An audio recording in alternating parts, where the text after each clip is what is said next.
Coming to you from the Endless Library, where every book is read and every spoiler discussed. Join us as we dig into the lives of fictional people who cannot defend themselves.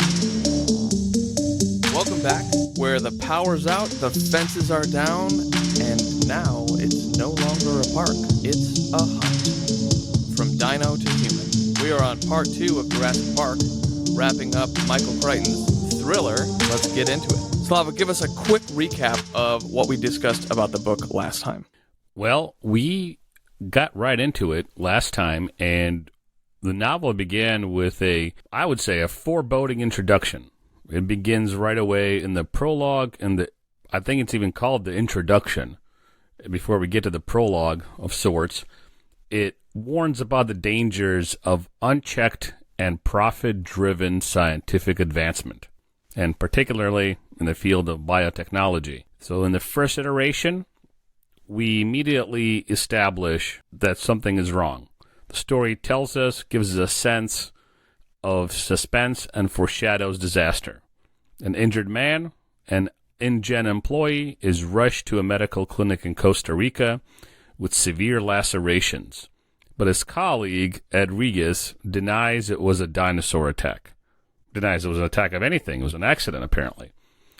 Though the victim utters Velociraptor before dying. Soon after, reports surface of strange lizards attacking infants in their cribs. A young girl on vacation, named Tina, is attacked by one such lizard, which walks on its hind legs and chirps. A technician, Alice Levin, suggests the creature resembles a dinosaur, but her theory is dismissed by the lab head, Dr. Richard Stone.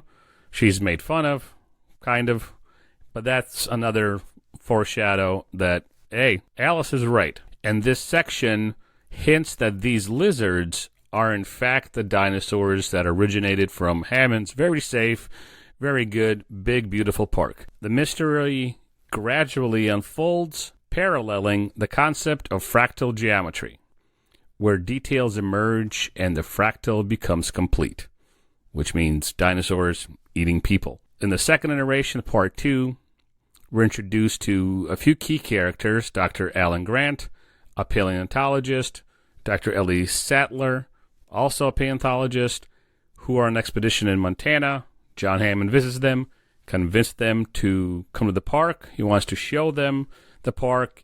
Basically, what he wants to do is he wants to get experts to back him up so publicly everything looks on the up and up, and the investors are calmed. Their fears are assuaded. That's kind of Hammond's chess move here. They are joined by Ian Malcolm, a mathematician specializing in chaos theory, who is openly hostile to the project because he believes the park is destined to fail due to its inherent unpredictability. We have a lawyer who also accompanies them to assess the park's safety after hearing of worker attacks and possible escaped lizards. And of course, as every nutbag millionaire with a ego complex, he invites his grandchildren, Hammond. Hammond invites his grandchildren, Tim and Lex Murphy, to demonstrate the park's safety, which is, of course is what you do. Meanwhile... offers a human sacrifice to the island? Yeah, that's what you do. Meanwhile, Dennis Nedry, the park's programmer, is secretly bribed by Biosyn, a rival company, to steal dinosaur embryos. So, here we go. It's already starting, and we're not even a third of the way through the book. We ended on the third iteration. The group begins their tour, with Sattler immediately noticing poisonous plants carelessly placed, indicating a lack of careful planning. Grant and Sattler become increasingly aware of the danger. They're observing the reinforced fences, the rooms, so they already know, all right, why do we need these fences? Why do we need offices that look like bomb bunkers? And the lawyer, Gennaro, expresses his concern about containment, prompting Malcolm to assert that the dinosaurs have likely escaped, and that nature cannot be isolated, which of course angers Hammond. Malcolm makes more keen observations that raptors, being as intelligent as chimpanzees, they could learn to become man-killers. And there's a discussion we briefly touched upon last episode where animals only learn to kill and eat humans when humans are introduced into an environment, specifically animals who have never seen humans. Right. So, as the third iteration ends, the escalating chaos culminates as Lex spots two raptors on a boat heading for a mainland using night vision goggles. So, Hammond wants to give the visitors night vision goggles so they can, when they're visiting at night, they can look at the raptors in the forest, I guess, or in the jungle. While this is happening, Dennis Nedry executes his plan. He shuts down the park's power and security systems to steal the embryos, and inadvertently turning off all the electric fences and trapping everyone. And done, Malcolm's prediction of an edible chaos begin to unfold. And here we are at the forefront of that chaos in part 4. Yes. Well, the park fails gracefully until it doesn't. Yep. So there's that. And also, if you're Nedry, how dumb can you be? Like, oh, let me turn off everything. If you have programming knowledge and the keys to the kingdom, what are you doing? And I suppose that's what Crichton's getting at, right? Well, you got to look at it this way.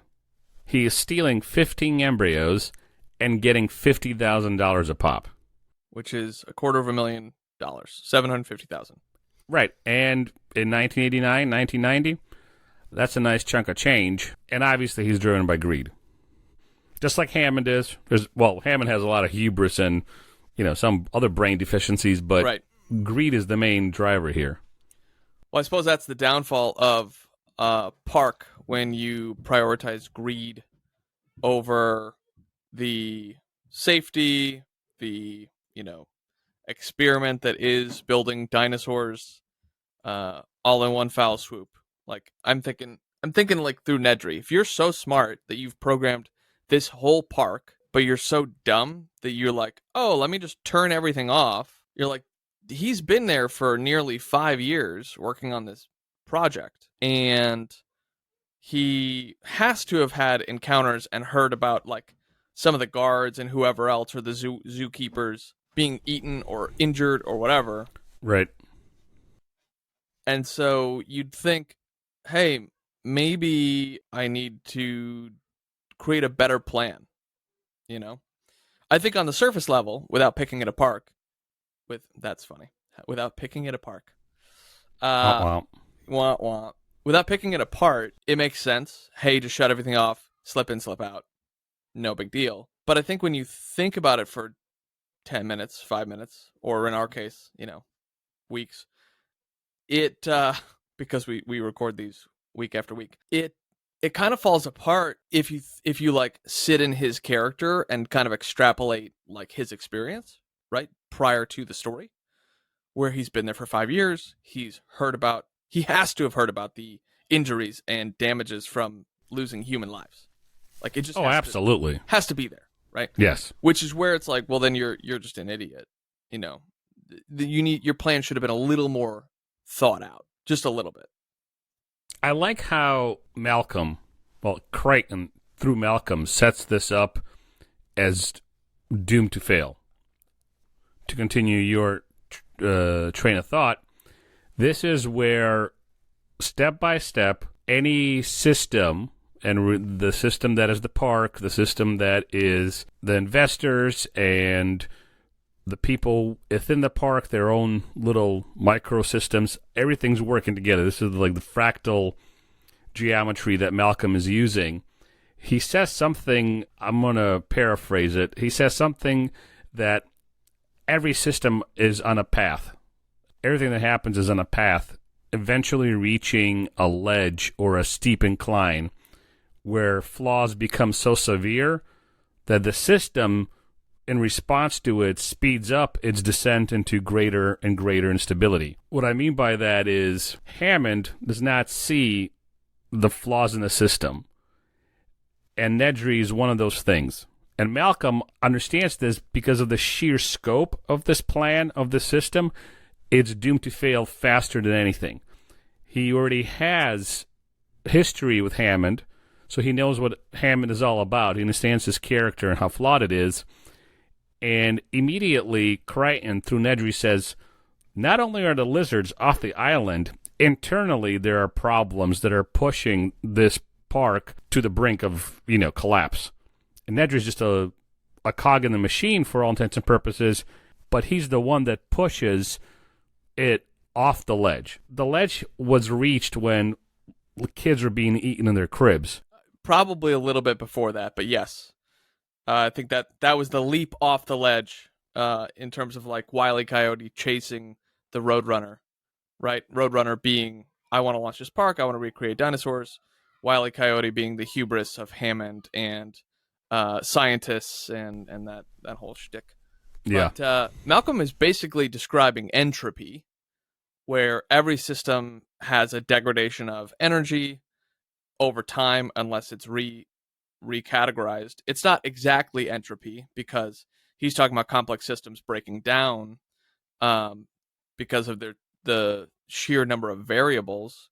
And to your point, like, humans are vast variables. We're basically meat bags full of emotions, and the emotions are dictated by chemicals. So do with that what you will. But Nedry is you know what I'm realizing as I'm saying this? Nedry needs a reason to want that money, I think. Oh, that's Greed exactly is fine, it. But like he's greed is fine, but I would like, he's just so sick of Hammond, and we kind of get that. But yeah, people are greedy. Whatever. Get off my little soapbox. It's little because I'm humble. I actually won an award last week for being the most humble person. Where? I made it myself. Oh, I was going to ask, what set of ignorant meatbags You don't gave make awards you? for yourself? No, I'm too good for that. Come again? You heard me. But let's get into maybe some of the plot points here in part 4, because here's where crap starts coming off the rails, and fast. Kids are stuck in the car. There's no electricity. Fences are down. And dinosaurs are roaming about. They are roaming. It is stranded until the electricity is fixed. And then suddenly, the ground shakes, and a giant animal runs across the road behind the two vehicles. Nobody manages to see what it was. Tim, our little dinosaur buddy, turns around and sees a figure behind the fence. He starts to look upward and realizes he's staring right at a T-Rex, who's staring right back at him. And here's like the cinematic section of the book. Lightning strikes, and the T-Rex bellows in the glaring light. Quote, unquote. That's page 2003. Page 203. It's a long book. Strap in. So Tim sees the T-Rex move towards the fence, and it now dawns on the group that the fence, which holds the massive dinosaur inside, keeps him at bay, is not powered. So we have the weakling, the coward, often is put in two stories. Regis, he's terrified the most. He starts to violently shake, knowing he could be ripped apart even worse than the men who died at the hands of the raptors, or the little claws of the raptors, if you will. Then the T-Rex lets out another scream that's described as a scream from another world, and Regis can't handle it anymore. He gets out of the Land Cruiser, runs off into the woods at full speed, leaving the two kids alone. What a stand-up guy. Good guy. Lex begins screaming, and Tim tries to radio Grant to let him know that Regis is gone. The children lock all the doors, and now they are containing the car with a big old dino with an insatiable taste for man meat is right outside their car. Hey, boss. I know you told me to watch your grandkids, but I decided that I was too afraid of the dinosaurs you made, so I decided to leave them in the care of the dino while I ran away. I thought that the dino might be, more experienced in babysitting than I am. So I made the judgment call here. Good. No, in the dino's defense, it seems very interested in getting the kids out of a car. Right, windows aren't open. Because you can't leave kids inside of a car. It's hot. The car's not on. They could die of heat exposure or heat stroke. Yes, of course. Yeah. So it begins to tear the car apart. the T-Rex is trying to get these kids out. Meanwhile, in the other car, because the T-Rex only has little hands, so it can't do much. Very little hands. They watch in horror as the vehicle with the children gets thrown into the bush. Crazy times. Malcolm decides to bolt, but for a different reason, not because he's a coward. Malcolm decides to bolt, but he is picked up by the T-Rex almost immediately and tossed into the air like a small doll. Grant gets out of the car, but instead of running, he stands perfectly still. The T-Rex apparently cannot see him, but senses his presence, and it tries to get Grant to run by using the volume of its roar. So it begins to roar, hoping that it will cause Grant to do something, and it can maybe eat Grant instead of the children. But Grant remains still, and the T-Rex becomes frustrated and starts thrashing the other Land Cruiser. Typical babysitters. Can't trust him. Yes. Always shaking the babies or biting them in half. Since Grant is next to it, he is flung into the air and crashes on the ground. And boom, chapter 1 of part 4 ends, and we get a small glimpse into what Sattler is doing.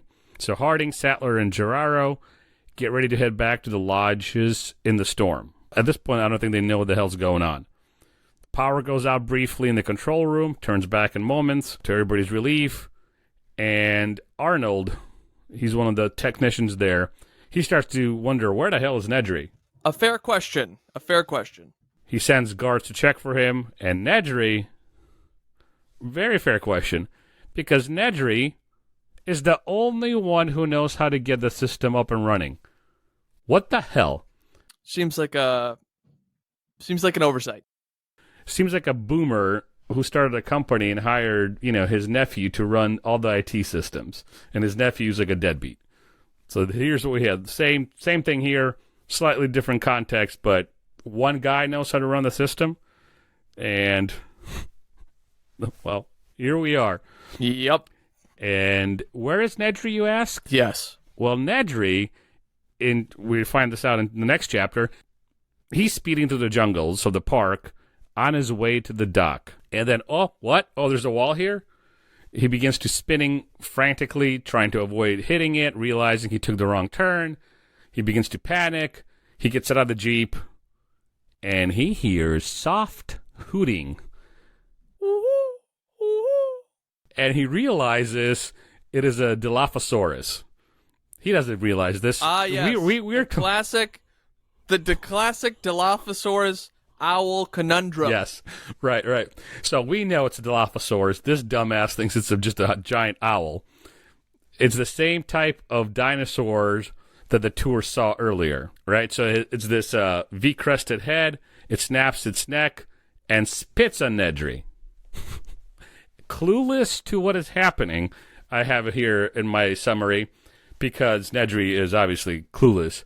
He's disgusted. Yes. He's disgusted. He's like, ooh, the spitting owl. She's touching the spitting owl. Yes. He starts touching his face, and lo and behold, what is it on his face? It's venom. Poison, or that's right, venom and poison are different. Venom is from the outside coming in. Poison is ingested from food and things like that. So if he had have eaten this owl, he would have been poisoned. But now he's getting venom thrown in his face. It keeps happening again. It hits him in the neck. Nedry's hands begin to tingle and burn. He runs in front of the Jeep. Wow. But then turns around to look at the dinosaurs and gets sprayed in the eyes. Instantly blind. Dude is done. He's stumbling around. Cooked. This guy's cooked. And then literally he is stabbed, punctured. His stomach is punctured by the Dilophosaurus, and he looks down. Oh, he's holding his own guts. And he begins to pray. And then his head is chopped off by the dinosaur's jaw. Suddenly decided he believes in God. Well, at this point, I think anybody would start praying to whatever they believe God is. Because, listen, you're blind, and you're holding your guts, and everything burns. But good on you. Yeah. I guess you're not getting that $250,000, or whatever, $750,000. $750,000. But this is precisely my point. You're telling me that the all of the people required to make this place run don't talk to each other, and there are not rumors of like, hey, these dinosaurs are actually, surprise, surprise, dangerous. People are dying. People are getting injured. The med bay, you telling me the med bay isn't like, hey, trying to shut this place down? Again, this is after you think about it for a couple weeks. In the middle of reading it, you're like, oh man, what's going on? You pick it apart a little bit, and you go, could have been fleshed out a little more. Now, we've said this before. Who am I to talk? This guy's got a published book. He's a well-known author. He's gotten movies made. What did we say last time? That this is the 23rd largest grossing IP in intellectual property, right? So, who am I to talk? But in terms of like, you made an island full of dinosaurs, but perhaps greed and hubris are simply so blind. Which I kind of like that Nedry goes blind because of his greed, and I just believe that Crichton put it in there on purpose, right? Like his greed blinded him, so now he's blinded by venom. I don't know if you caught that, but I didn't. But that's a good catch on your part. Fair. So the classic Dilophosaurus hooting owl conundrum. Man, sometimes I mix them up too. Well, you made it this far. Why not go a step further? Rate the show. It helps more than you think.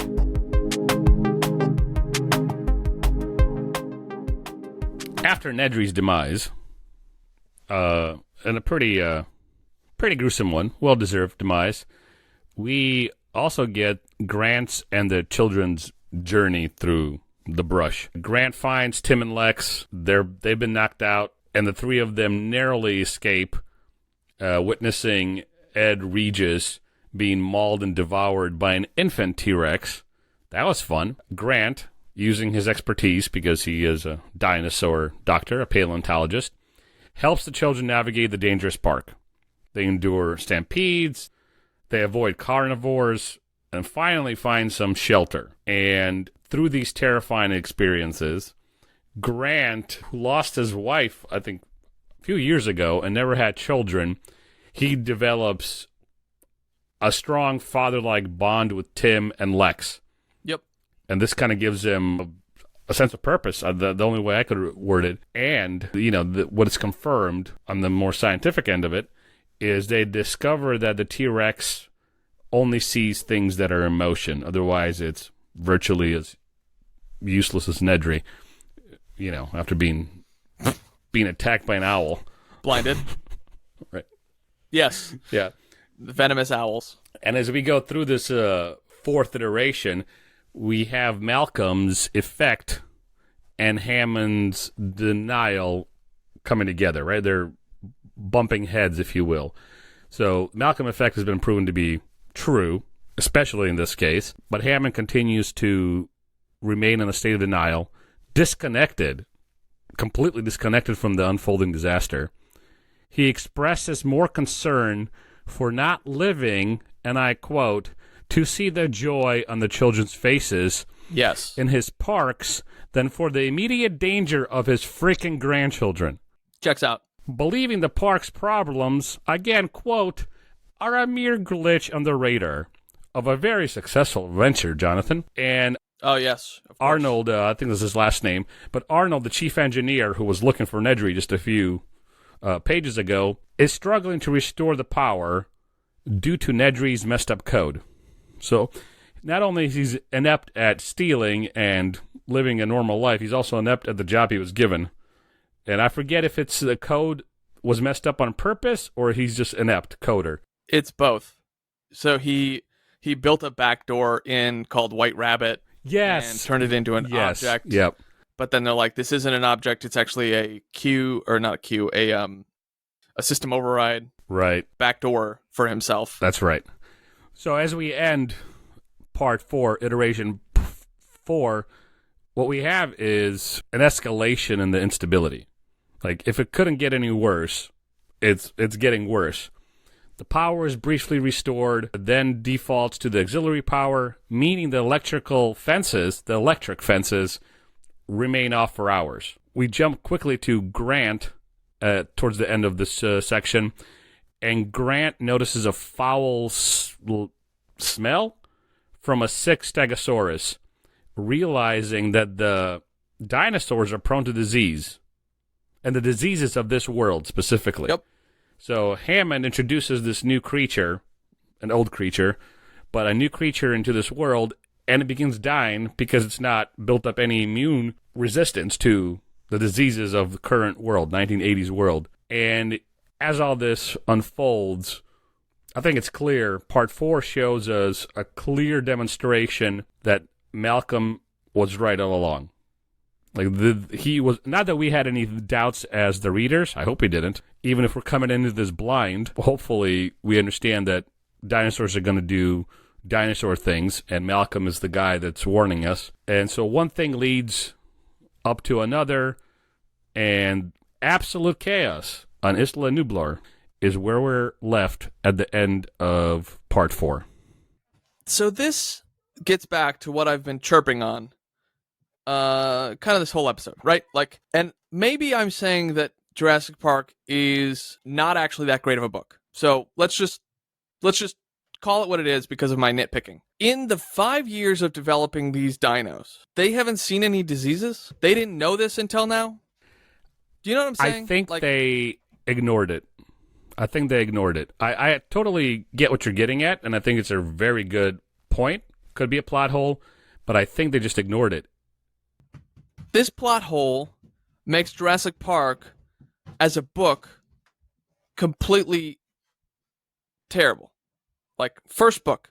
I know that people complain about, like, the other movies and books and things like that, but, like, this... Because then the dinos are just dead. Like, they can't become 2 years old as a dino because they're just dying of diseases. Yeah, and they built in the genetic code. They built in they wouldn't live as long as a normal dino would. So maybe...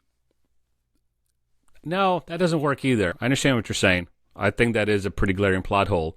So... we know from, I don't remember which scientist it is, he's talking about like, hey, we need to change the iteration. Let's do version 4 of the dinos where we make them real but docile. And Hammond is saying, I don't want to do that because these are real dinos. And he's like, you don't even know what a real dino is. You're an idiot. Like, these are millions of years old creatures and we've brought them back. So like, you don't know what this is. This isn't the right thing because we're filling in the gaps with frog DNA. And so maybe, because I'm just thinking about the commenters, they might say, hey, you know, while they had iterations and it didn't work, and so they're on iteration 3, and the guy wants to do iteration 4, so they've seen diseases and this is the best that they've gotten. But the way that it's spelled out in the story is that they haven't discovered this yet. At least that's how I read it. But I'm going to give some grace to Crichton for 2 reasons. One is practical, meaning that he had to introduce another flaw in the system, and this was his way. But I'm going to assume that they either knew or missed it because of their incompetence. Because if you have a guy like Arnold and you have a guy like Nedry, they're not the most endearing characters, even though Arnold is not a bad guy, quote unquote. But they really don't know what they're doing. And you have the scientists who know what they're doing, but they are being pressured by Hammond to keep moving and moving forward. And I think the diseases were probably known by them, but ignored. They probably thought, yeah, iteration 4, 5, 6, and 7, the owls will stop dying of weird diseases, and we'll get there eventually. And that could have been said. I'll give you this completely. This is, points to you. Crichton could have made that known. And if he did and we missed it, let us know in the comments. Yes, I agree. But we don't need to quote you, belabor the point. Let's keep going through iteration 5. And I'll find another reason to bring up the same point. Part 5, 5th iteration, Chapter 1, Search. Who are they searching for? They're searching for Nedry. Arnold radios Gennaro and Muldoon to tell them that he's found Nedry's location because of the Jeep. GPS and all, I guess. Muldoon and Gennaro drive to the spot where the Jeep is sitting. So they find the Jeep. And Nedry is being devoured by dinosaurs. Muldoon grabs the rocket from the back of the Jeep. They have like little mini rocket launchers. And he tries to take down the dinosaurs. They ask Arnold if they can see the T-Rex, but the dinosaur is not showing up in the system at all. Dun, dun, dun. In the park, Grant and the kids hear screaming in the distance and decide to stop, to find a place to hide for safety, and to see if any phones are working, which they kind of are not. Can invite dinos, but can't invent cell phones. Got it.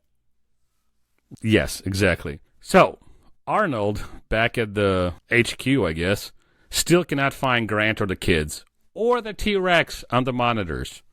So they can put a tracker on the Jeep. They can't, put a tracker on a dinosaur. Nope. Or maybe there's a different reason. There's probably a different reason. We'll get to it.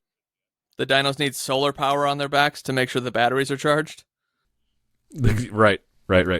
Malcolm suggested the motion sensors probably do not cover the roads or the river because the dinosaur have escaped. Another flaw in the system. Point to Malcolm. Another point to Malcolm in the litany of points that he's already received. And the dinosaurs, he says, may be using these routes to avoid detection because they're learning, or maybe just because they're on the road because they escaped the fence. Arnold scoffs at this, stating that the animals are not that smart. Okay. But you've studied them for 4 years, and you don't know how smart they are? Well, this is what I'm talking about. These people are ignorant. That's why I'm willing to give them a pass, and a very loose pass, saying they just didn't know. They just literally didn't know that dinosaurs were getting diseases. They're like, oh, I guess it's, You know what? whatever. You know what would have made this... Sorry, guys. I'm going to ruin Jurassic Park again. You know what would have made this more believable? Have you read The City? No, not The City in the City. The City in the City? Shut That's up. a great book. Shut up. The Devil in the White City. Excellent book. Right? Where I can't remember his name. What's the guy's name? What's the serial killer's name? Doesn't matter. Anyway, It does. all right, look it up while I'm talking. He is building himself a building, right? And what he does is he hires crews, lets them work on 18% of it, fires them, hires a new crew, has them keep building based on his architectural design, fires them after 18% or 20% or whatever, so that every crew doesn't know what's going on. And so he could have had a series of scientists roll through. Now, the commenters will probably say, well, then you're going to let it out that people are going to know that dinosaurs are being made, da-da-da. Yeah, but what if he killed them every time he did it? Or what if he, and I'm kind of changing the book up a little bit here, but if you're having them work on something but not on the island, right? Hey, I want you to develop DNA stuff, blah, blah, blah, and you keep, my gosh, it's like terrorist cells, right? Terrorist cells, where one cell doesn't know what the other cell is doing, but there's someone at the top dictating these things, which is not exactly terrorist cells, but in this case, it would be the scientist whose name I can't remember at the moment, who he convinces, hey, just out of grad school, come and do something real with your life. You can own building this beautiful thing. But if he did this in silos, then they brought on some of these scientists who didn't know all the information, where we have characters who are blatantly ignorant. I think it would have been better. So, H.H. Holmes. H.H. Holmes. Yes. H.H. Holmes. So, what you are proposing that Crichton should have done is not make Hammond a lovable, goofy grandpa who happens to have a lot of hubris. $1 billion dollars. All that, and a lot of hubris that destroys people's lives because of the hubris. You wanted him to be a calculating serial killer who also had grandkids, who also had the wherewithal to build his system based on Al-Qaeda. That's the Jurassic Park you want to read? I mean, I'm here for it, but that's a different book entirely. You're telling me that people wouldn't read that book? I would read that book. Exactly. All right, drop it in the comments. Would you read that book? Say it again, Slava, one more time for us. A serial killer who is also served with Al-Qaeda and has used the lessons learned from terror cell organization to create the park. Yes, that's the book that I want to read. Okay, let's keep going. H.H. Hammond. the devil... Not the devil in the White City. The devil, it's the devil in the Green Jungle. There, you beat me to it. The devil on the island off of Costa Rica. And you know what his terror cell nickname was? The hooting owls. Quote the owl. Anyway, back to chapter 5 or part 5. I don't know anymore. Iteration 5. Because the system, like this episode, is breaking down. Jonathan ruins books, and Slava tries to help us slog through them. Yeah. So Malcolm says, we don't know how stupid these animals are. And animals are not that stupid. They adapt. So if you want to talk about intelligence, there's probably a scale for animal intelligence. But generally speaking, animals adapt. Correct. And dinosaurs, whether they're reincarnated or not, they're adapting to what's going on. So now that they can get on the road from behind the no longer electrified fence, they're going to go on the road because they're exploring. Anyway. They've already been getting off the island that we know of. So. That too. Anyway. Not to throw another stick in your mental direction. No, you're good. So they get to a building. I think it's the aviary. So the kids and Grant is who I'm talking about now. And they're quasi-safe at this point. Moving on to chapter 3 of Iteration 5. Gennaro and Muldoon get a message from Arnold regarding the T-Rex's location. They track it and find Here's the message. T-Rex isn't in its cage anymore. It's missing. Keep an eye out. Let us know if you see it.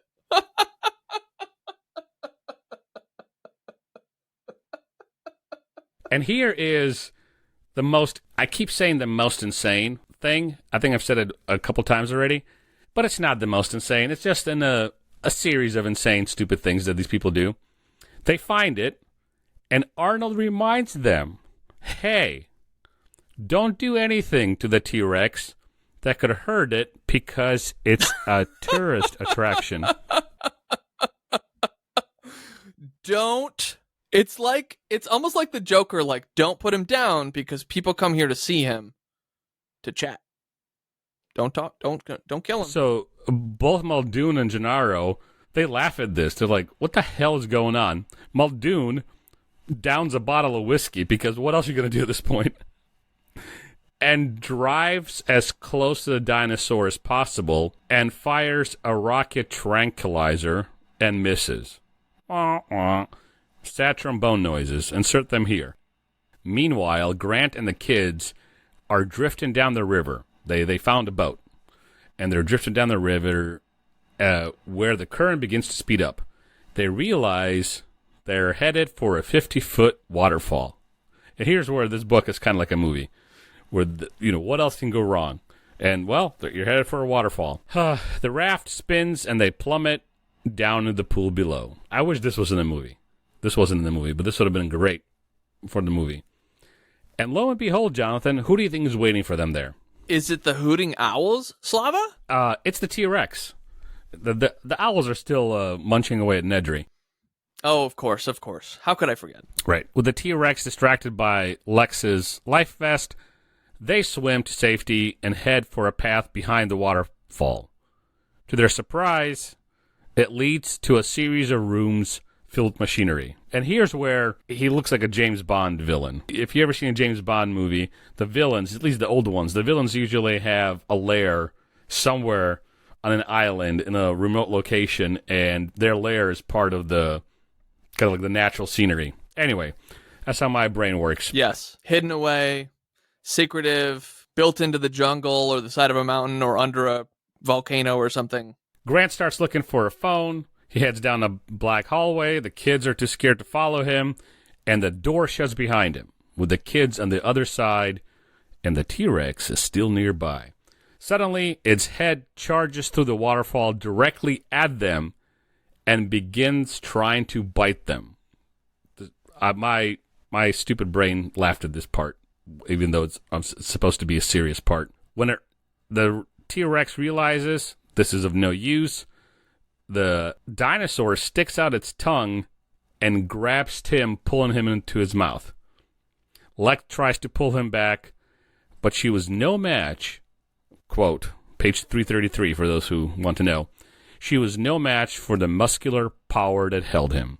I'm shocked. At the last possible second, the T-Rex falls backward, biting its own tongue in half. Okay, that's Also should have been in the movie, I think, but what do I know? I'm not Spielberg. Do you feel like that moment was a little Deus Ex Machina? Yeah, maybe. Because I enjoyed this book as a kid, though, I think the nostalgia Jonathan ruins everything. blinded me to when I was reading it for the podcast. But that's another good point. And yeah, Jonathan ruins everything. That's Jonathan ruins everything. Except for books that he likes. But maybe I should start doing that too. What do you guys think? Leave it in the comments. Or do you want me to ruin books That for Jonathan? loves. That Yeah. Jonathan loves, yeah. Kaladin is dumb. Kaladin is depressed, and he should just kill himself. Throw yourself off the honor chasm, buddy. Series over. Yeah, not even the series. The Way of Kings will be like 4 chapters. Oh, how do you like your authors now, Jonathan? Ruining books. So, yeah, just to quickly tie this one up, it could be a Deus Ex Machina. The more I think about it, sure. Like, why does it fall? Right? Like, and maybe you can pull the book up right now. I don't remember why it fell. Like, there wasn't a helicopter going by to scare it. There wasn't, like, another dino fighting to drag it, like in movies sometimes where it's like, I want to get in there. No, I want to get in there. And it's a very shallow space. Yeah, right? Slippery rocks. It's next to a waterfall. Yes. Slippery rocks. Slippery rocks got me again. Foiled my plan.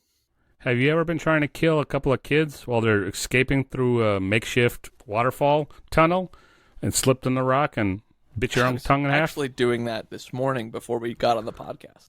Excellent. Well, anyway, moving on. It's announced to everybody that the park is now completely back to normal. Back to normal. In quotes. With ironic confidence, this is said. And in the same minute, the computer system begins flashing red. The power is failing again. And so they switch the main power back on after the reset. Then they realize, the auxiliary is on. Which means something they should have known, just like the diseases that were ravaging the population. It means the fences were off for 5 hours. And they go, maybe the raptors have escaped. Maybe they have. Tim and Lex are relieved to be safe. And Tim hopes to the same for the T-Rex. What a sweet kid. Despite just being in its mouth. He's like, I hope that guy's fine, I hope the T-Rex wasn't too inconvenienced by... He's misunderstood. And we're moving into the 6th iteration, which, if we're following the same pace, should give us more chaos and insanity. Malcolm's effect in real life. Chaos continues to win, survive, and thrive and flourish. That's what I wanted to say. Chaos continues to flourish. You're right. Chaos finds a way. Nature finds a way, and so does... Or no, life. Life finds a way. That's Malcolm's line. But chaos finds a way, too. And it's kind of appropriate to mention that the novel structure follows this form as well. Each iteration's pacing increases along with the level of danger, and the fractal geometry that Malcolm mentions symbolizes this decline. Malcolm disdains modern scientists for this reason, believing them to be the creators of much unnecessary chaos. I think Hammond is the one pulling the strings here, no matter how stupid, according to Malcolm's view, the scientists are. And they are because they're taking Hammond's money and doing everything that he tells them to do. But here, instead of taking the time to perfect their craft and truly understand what they're doing with some humility and, dare I say, some concern for the consequences, the scientists are like Nedry, like Malcolm, selfish, full of hubris. They don't know what they're doing. That's his role. Roxy's in for it. That's an owl, actually.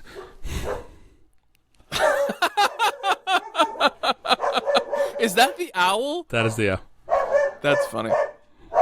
That was good timing. That was great.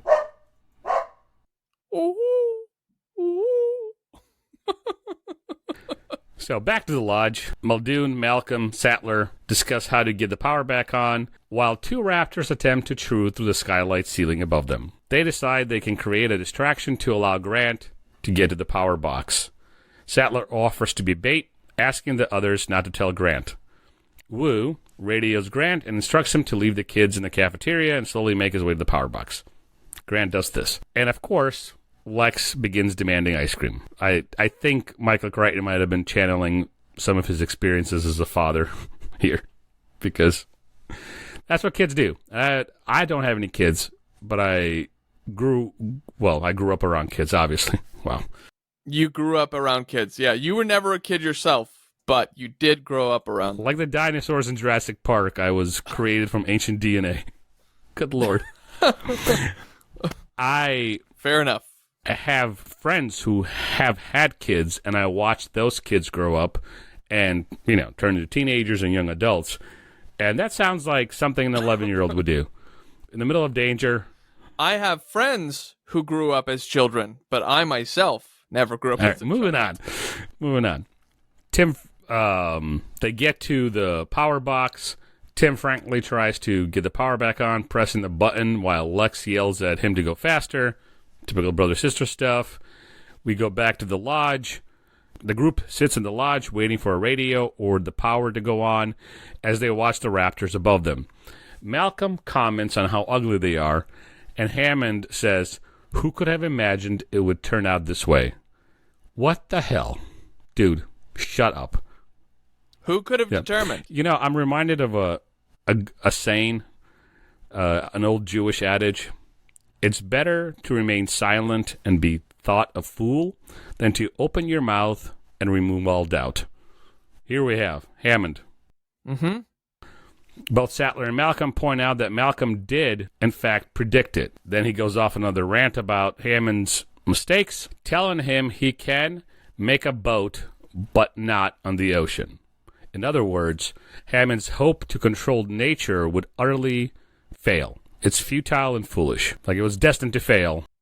Yeah. What other times in history have we tried to control nature and it failed? I don't know.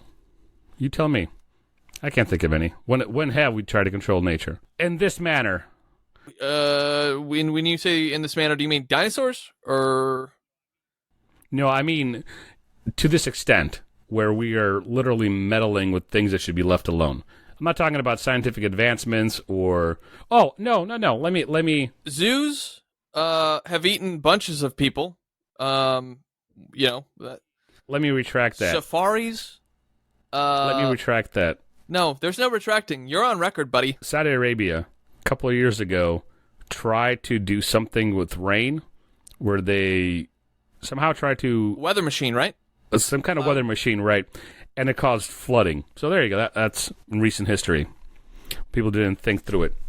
But Hammond plays dumb, again acting like he has no clue what Malcolm's talking about. While this is going on, Grant is trying to get into the visitor center to save the kids. But the security system is now restored, and the doors are locked. And Tim and Lex find themselves in the nursery, and the door is not properly closed. Two clever raptors get in, and Tim throws the baby velociraptor at them to distract them.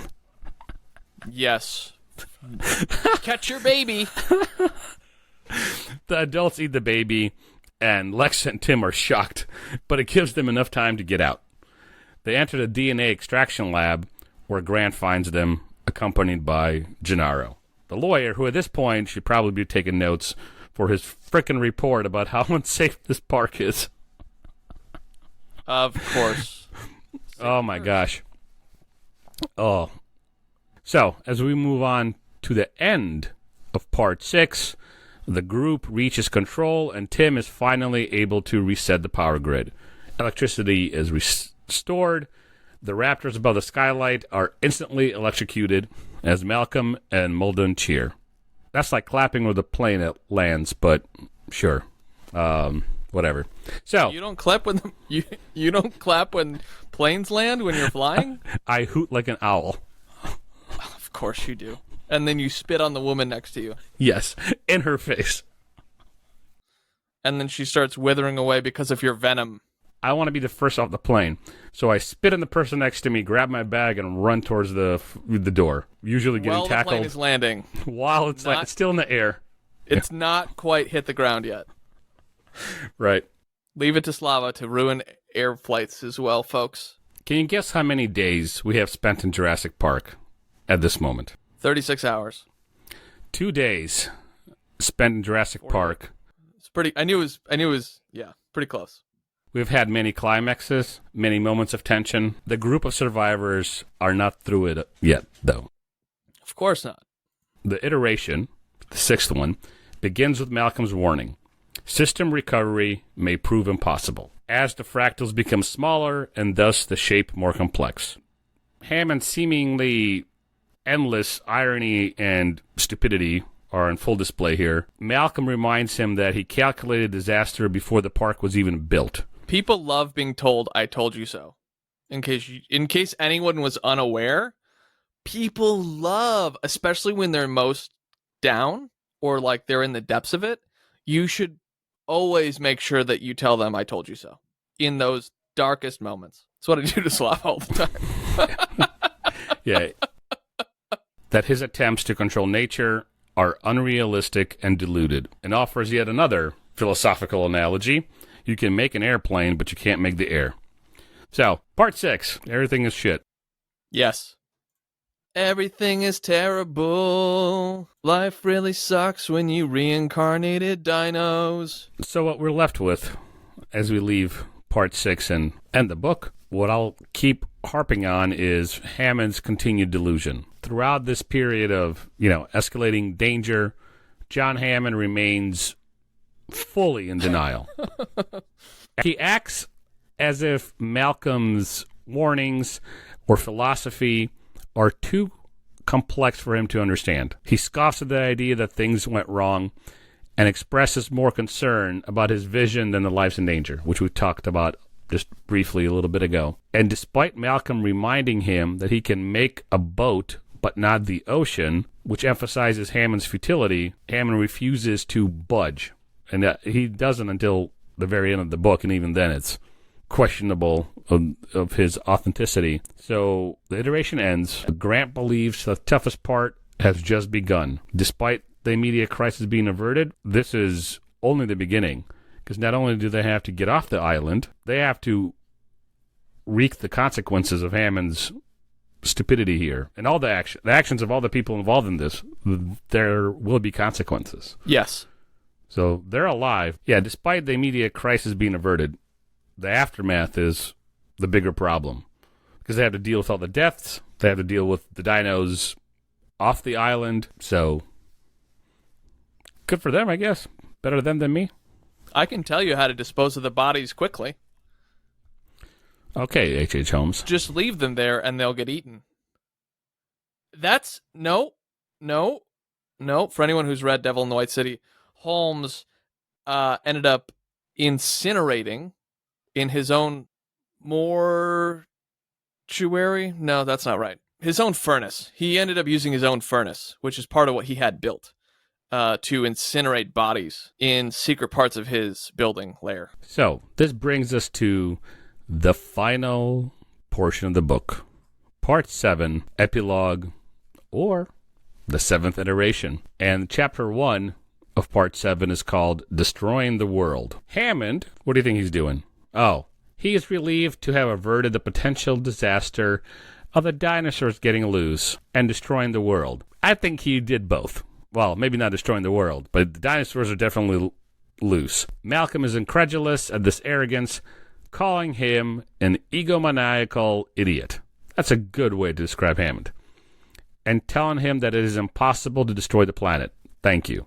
Yes, it's just going to be a planet with dinosaurs on it now, and less humans. Hammond mentions the fact that people seem to be concerned about the future of the Earth due to human activity, and Malcolm laughs at this too, claiming that since the planet has survived the evolution of life, mass destruction, shifting plates, and volcanoes, it can survive humans, and I'll add, dinosaurs as well. With the danger finally, seemingly, subsiding on the island, calls have been made to Costa Rica for help. And they plan to send a helicopter at some point soon. 8 people are dead, 6 are missing, and only 10 survived. Grant makes a plan to bomb all the nests and prevent any more eggs from hatching.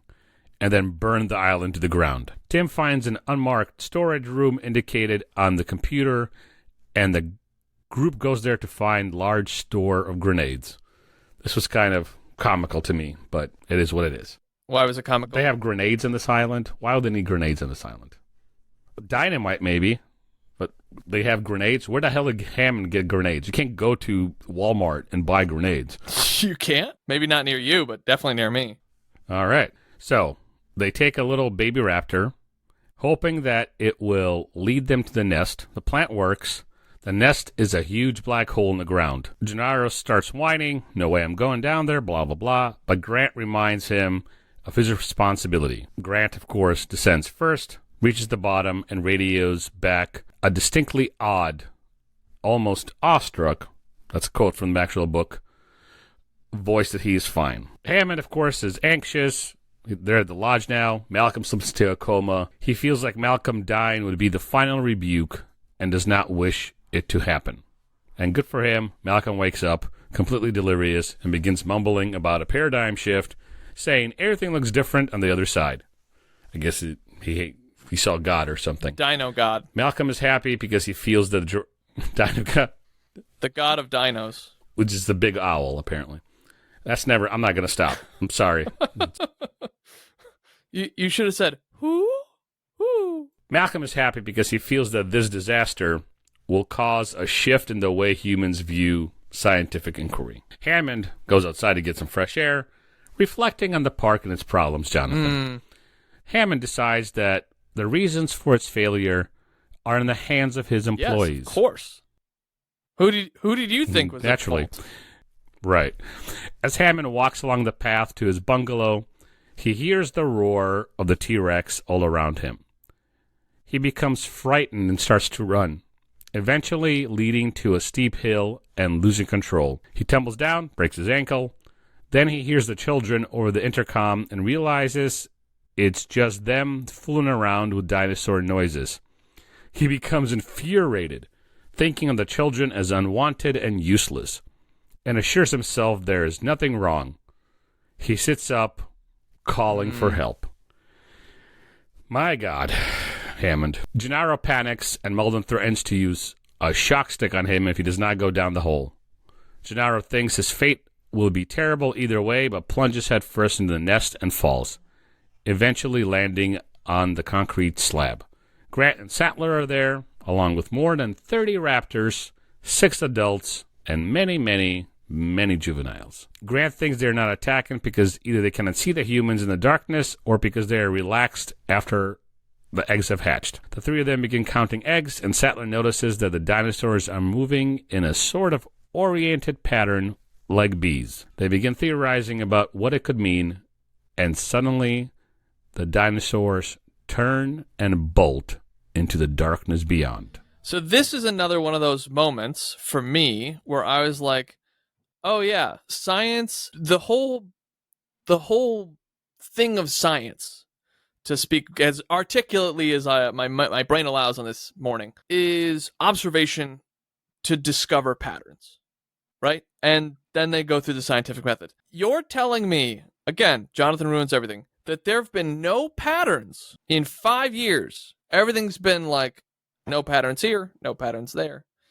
Again, I think to your point, the hubris is meant to be blinding to them. But no one said, I'm kind of seeing a pattern here. Not just with the raptors, but just in general. Patterns. Sorry, continue. Right. No, they don't see them. They do not. But back with Hammond. He's making his way up the hill, his ankle swollen purple, and he hears faint chirping. And moments later, a group of compis appear. At first, he thinks he's in no danger, because of course he does. But then he remembers, oh wait, they have a poisonous bite they used to kill injured, defenseless animals. Well, and they know he's rich, so they aren't going to attack him. Right, no, they're probably anarchists. They're going to attack him because he's rich. Oh, sure. But he realizes, oh wait, I am in the category of injured and defenseless animals, and begins to panic. The first moment of clarity for him in the entire book. Not full clarity, but like partial. They surround him. He tries to defend himself by throwing rocks and sticks at them. Brilliant. They back away for a moment, and only for a moment, because the venom begins to work and makes him feel peaceful and dreamy. And then they begin to work on him and eat him alive. And he's dead. Hammond is dead. Yes. Grandpa went to the big owl in the sky. Owl sanctuary. Grandpa went to the big owl sanctuary in the sky. Yes. Very good. Very good. Yeah, so the book really ends with Grant and the others chasing the raptors out of the tunnel. They find themselves on the beach looking at the Pacific Ocean. The raptors line up in apparently a pecking order. Sattler believes the dinosaurs want to escape the island. Grant remembers that dinosaurs are fundamentally birds. Replies that they probably want to migrate. The helicopters appear through the fog. Muldoon and the children are already on board. Grant and the other survivors are taken to a hotel in San Jose and are forced to remain there indefinitely. One morning, an American man Grant has never met before approaches him, telling him about some mysterious animals who are eating crops and traveling in a seemingly migratory fashion across the country. He worries that they could be dinosaurs, and Grant asks, why is he not allowed to go help? The man offers no information on the matter, simply replying, none of us are going anywhere, Dr. Grant. And thus ends the novel. Living it up at the Hotel Jurassic Park. You can check out, but you can never leave. That's correct. That's correct. So, all in all, I know what I said earlier, but I retract the statement. A great thriller. Because when you're reading it, a lot of fun, keeps you engaged, enjoyable, entertaining, tension, risk, costs, death, chaos as well. But who do you think is the most responsible for the failure of the park? Hammond. It always goes to the leader. If you have done nothing to prevent or plan for disaster, it is your fault. There are plenty of leaders who, because of mitigating circumstances, might have missed a Nedry or might have missed a crucial detail here or there that leads inevitably to something this big and bad and terrible. Okay, but at least he did everything he can. And in the midst of it, at least he's trying to save the people in his immediate, circle. He managed it poorly. He ignored all the warning signs. He ignored people that are smarter than him, and in the face of undeniable evidence that things are going wrong, he's like, nope, not at all. Everything's fine. He's like that little dog in the coffee shop. Everything's burning around him. This is fine. It's great. This is fine. And he cares more about his name, his ego, his money, than even his grandchildren. So in this particular case, it is solely his responsibility. Now, doesn't take away from the responsibility of his sycophants and the followers and his employees who either were too cowardly or too selfish or insert the right word for the right person to say anything. People played along. The investors played along. But ultimately, he started this thing. And I don't want to make the comparison to Hitler. Hammond? Hitler? They both start with H? People use this analogy so flippantly, but when you think about World War II and the Holocaust and everything, the responsibility solely lands on Hitler's shoulders. It doesn't take away any of the responsibility from his, Nazi party and the soldiers and even the citizens of Dachau who knew what was going on in the camp just down the street. And they're like, oh, no, they're just working. Everything's great. It's a re-education camp. So everybody bears responsibility, but the guy who started the freaking thing, he bears most of it. The full brunt of it, I should say. The interesting thing about responsibility is it's kind of a fractal. Are you familiar with fractals? Yes. Where the more that you zoom in on a fractal, it's just a pattern repeating on itself, and there's never an end. I think it's mentioned in his book. That sounds about right. But responsibility, there's not like 100% to divvy out amongst all the parties. It's just everyone is responsible for their participation, but the guy at the top is more responsible. It's this ethereal substance. So you're a horror lover. Would you call this book a horror or a thriller? And why? I would call it a thriller because horror has more darker elements to it. This is too fun-loving and friendly, family-friendly?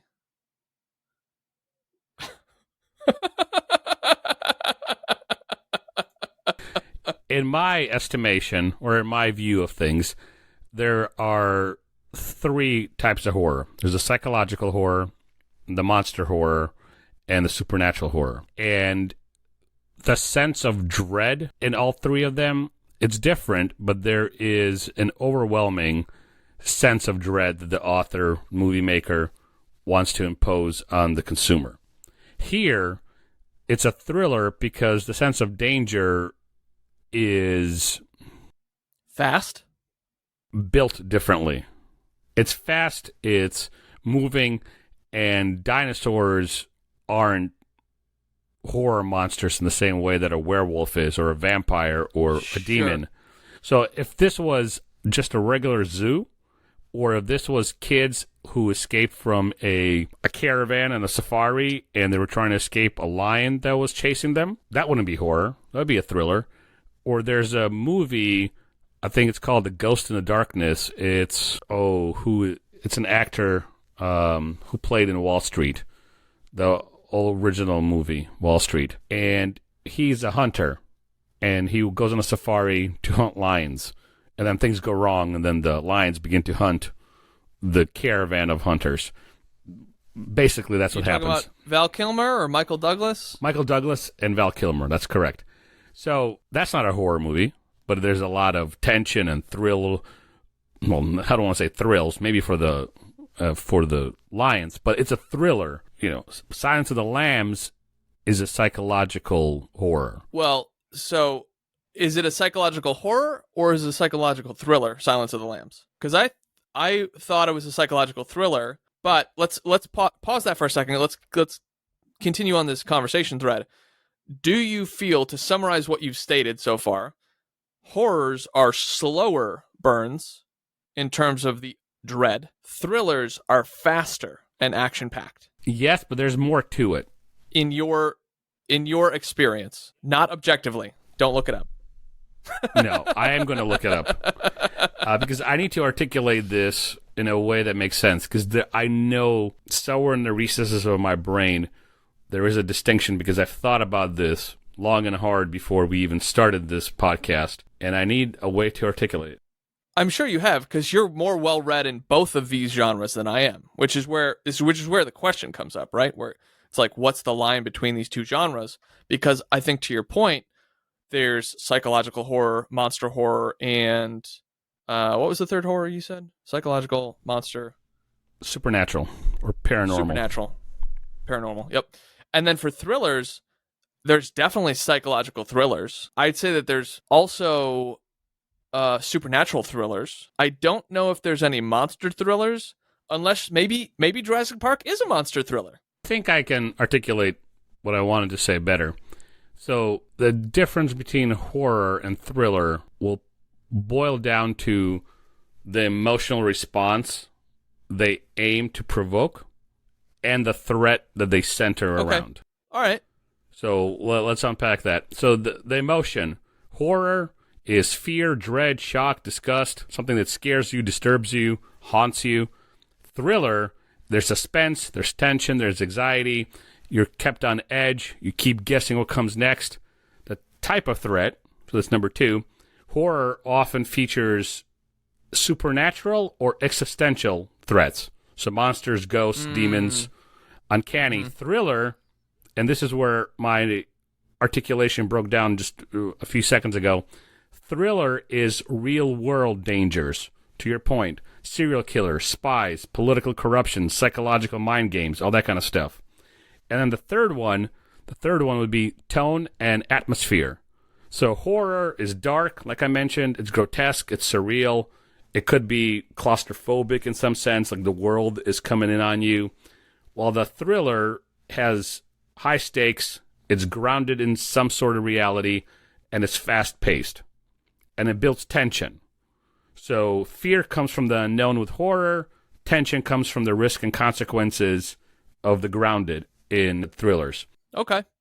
I knew there was a way to articulate it, and I brain just froze for a second there. That checks out. I'm thinking through those definitions. Yeah. What do you guys think? Is that a fair definition for thriller or horror, or would you describe it differently? Or are you like me and you really haven't read much of either, barring the ones that we've read on the show here that Slava has recommended? Let us know in the comments. Well, that's all, folks. That's all, folks. Thanks for joining us on this episode of SideQuest, and tune in next week where we dive into the fascinating world of owl sanctuaries or winter steel. One of the two. Who knows? Coin toss on which one we're going to actually go through. Stay tuned for more from the SideQuest Book Club podcast. And if you have a book recommendation, be sure to let us know in the comments. I'd prefer that you mail Slava severed limbs of beloved pets that you've had with a